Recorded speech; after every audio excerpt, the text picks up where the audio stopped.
En este momento que hemos terminado la segunda parte de la mañana, vamos a dar comienzo al debate.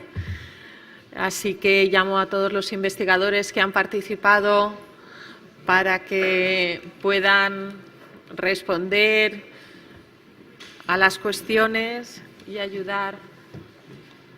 ¿Ya las pones tú?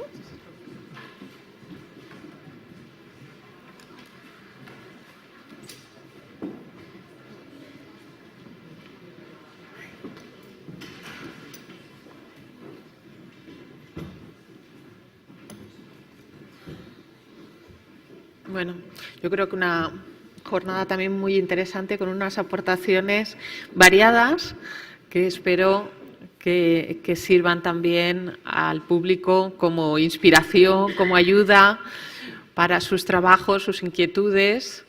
¿Y hay alguna cuestión, alguna duda o algo que les haya llamado la atención que pueda ayudar? El profesor Miguel Sobrino.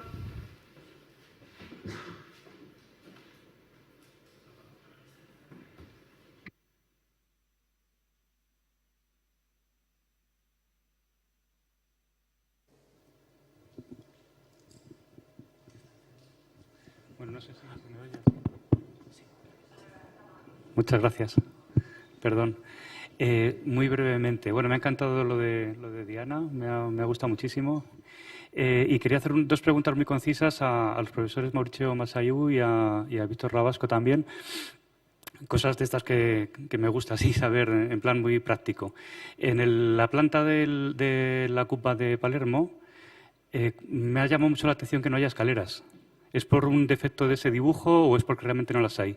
Y luego a Víctor Rabasco, y ya así termino, ¿hay algún indicio de a qué edificio pertenecía esa arquería que todos conocemos en Toledo? ¿A un patio, a una sala? ¿Cómo era? ¿Se sabe dónde estaba insertada y cuál era el tipo de espacio donde estaba insertada? Muchísimas gracias.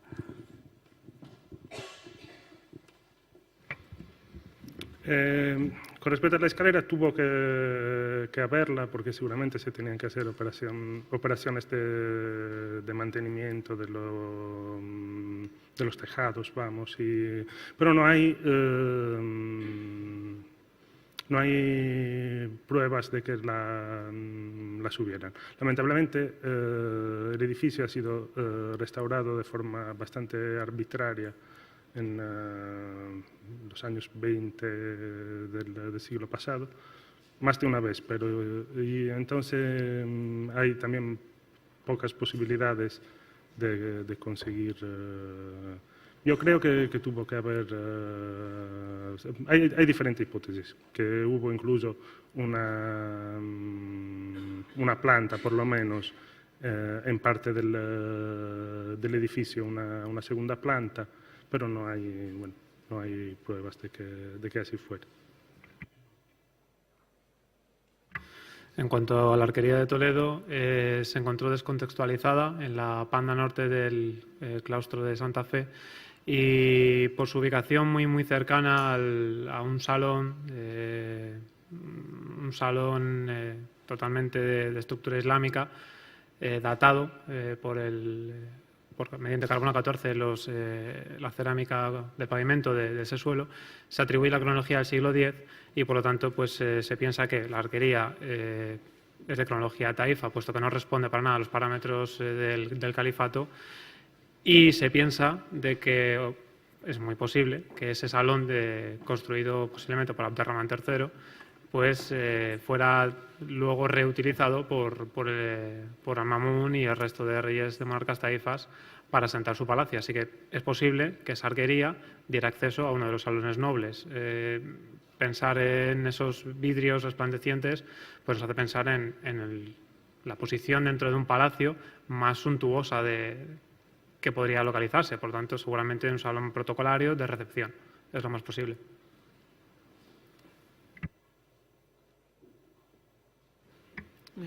¿Alguna cuestión más? ¿Alguna? Sí. Adelante. Hola, muchas gracias.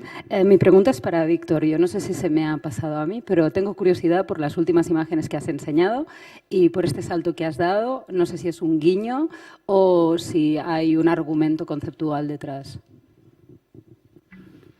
Simplemente todos conocemos ese texto de Miguel Ángel y Julio II y me ha parecido muy interesante porque establecer esta comparación realmente no... El contexto es diferente, no tiene nada que ver, no... El contexto social, histórico, político no se parece. Sin embargo, me parecía muy, digamos, muy sugerente que traerlo ante todos ustedes para que puedan llegar a pensar, digamos, esa relación que podría establecerse entre mecenas simplemente y comitente. Como digo, pues no creo que el Alarife llegara a tirarle tablas, por ejemplo, al Mamun, pero sí que me parece muy sugerente en ese sentido para ver cuál es la relación que podría tener en ese momento el artista con su, digamos, para la persona con la que trabaja, y realmente a partir de ahí ver la posición que ocupa el artista dentro de ese contexto de los reinos de taifas, porque de ello no se sabe mucho. Y este es uno de los principales textos que tenemos para aproximarnos a esa realidad de la cual está todavía bastante pendiente por conocer.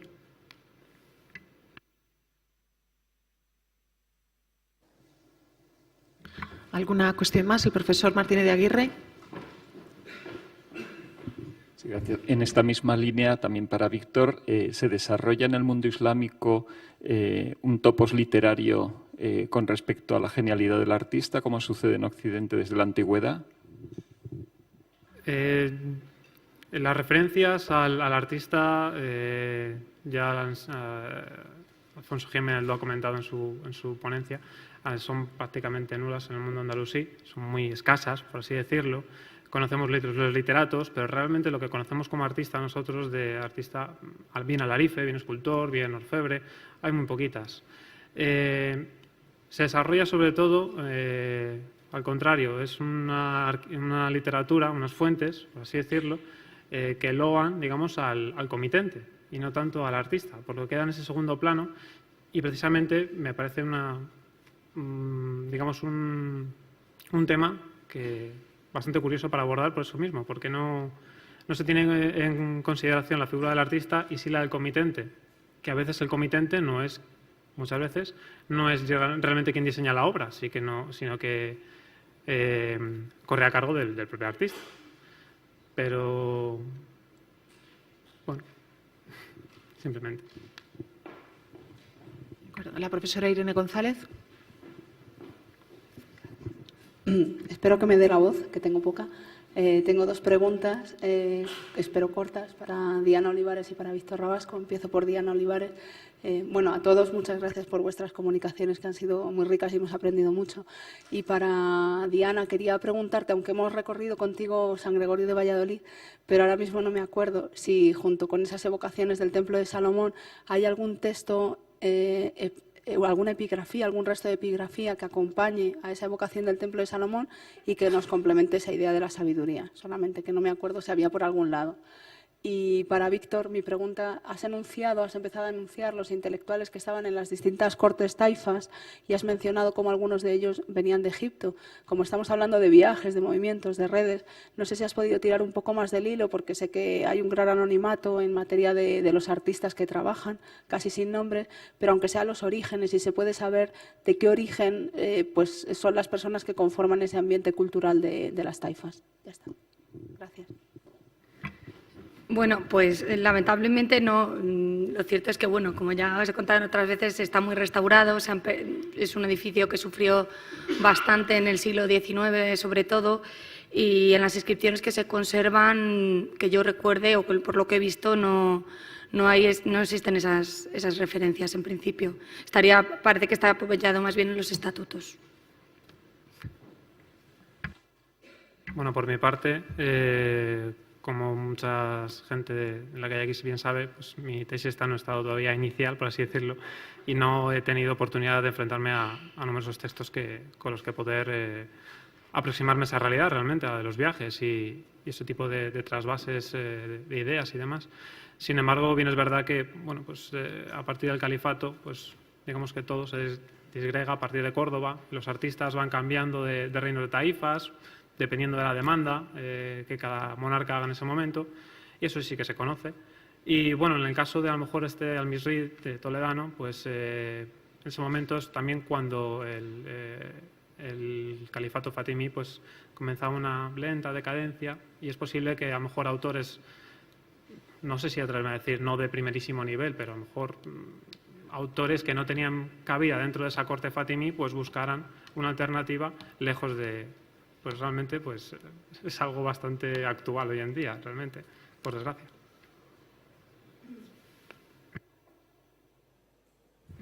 ¿Alguna cuestión más?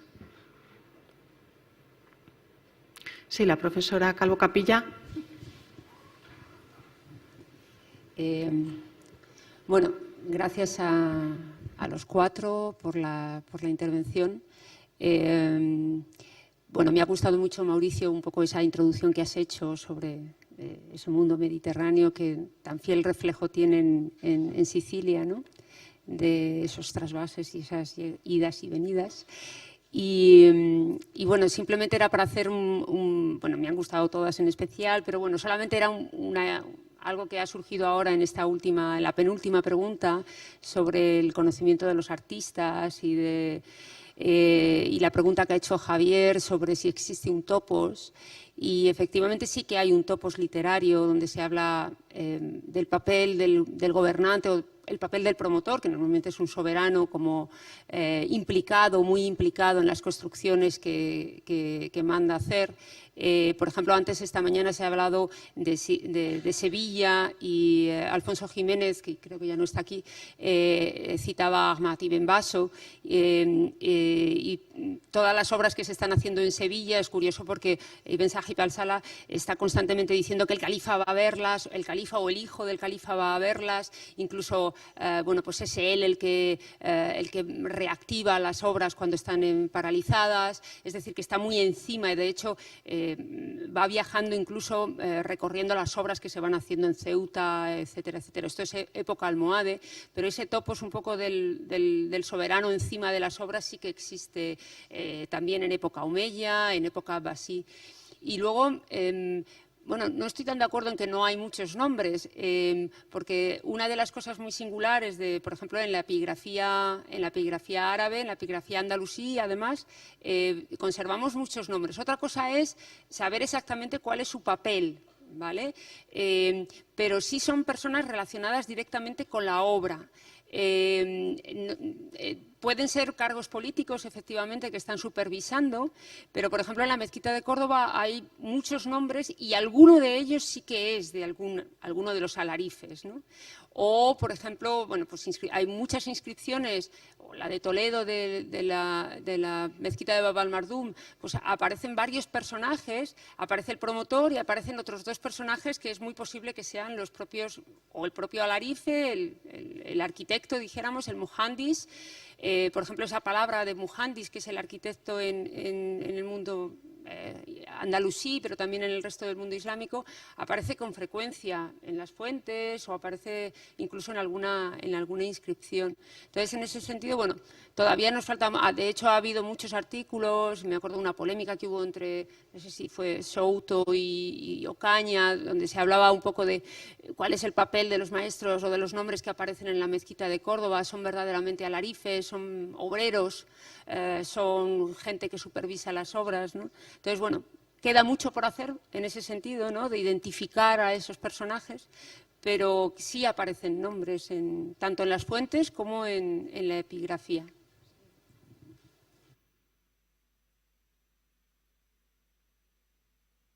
¿Alguna cuestión más?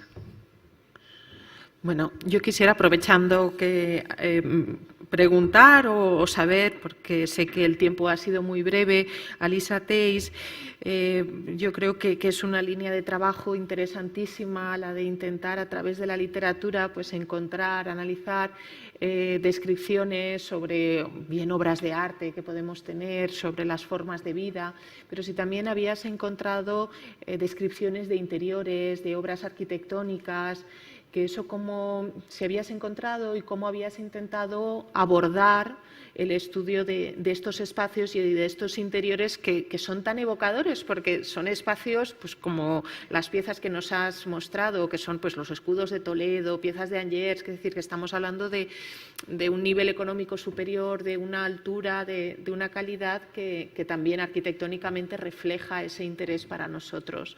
¿Cómo lo habías podido abordar? Pues hay un montón de descripciones de arquitectura también, pero en mi tesis estoy dedicándome a los objetos y no a la arquitectura. Pero hay muchas que también reflejan al Templo de Salomón, porque hay muchas piedras preciosas también con que las castillas son decorados. Y eso es algo que tenemos que hacer en el futuro, sí. De acuerdo, muchas gracias. Te animamos a ello. Muy bien, pues no sé si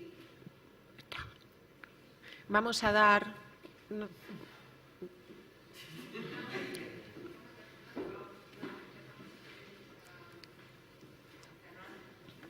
De acuerdo, pues vamos a dar paso a las conclusiones finales de las 10ª Jornadas Complutenses.